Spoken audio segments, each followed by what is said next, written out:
Parang namamali na tayo. Umiikot na tayo.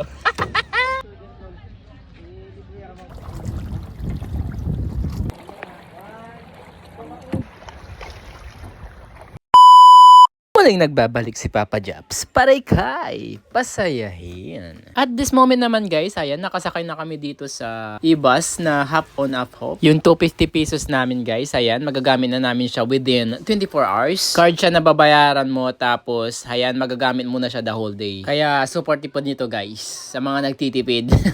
So ayan guys, at this moment, dito naman na kami sa K-Hall, sa Newcos lang yan, yes, located. So ayan, tara samahan nyo kami dyan mag-enjoy, mag-picture at kung ano-ano pa dyan. Let's go!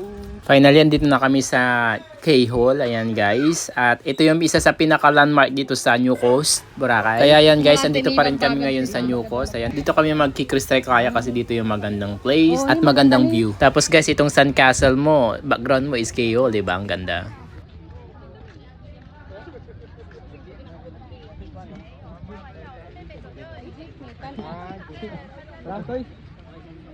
Wow. Yes, ma'am. Magkaya po kayo, ma'am. Bago pa yung crystal kayak natin. Puting puti. Ang puti ng ano yung damit. Ito ma'am oh. Yung budhi po, wala po. Po? Dito maganda magkayat ma'am kasi hindi... Wala pa rin pinagbago, oh.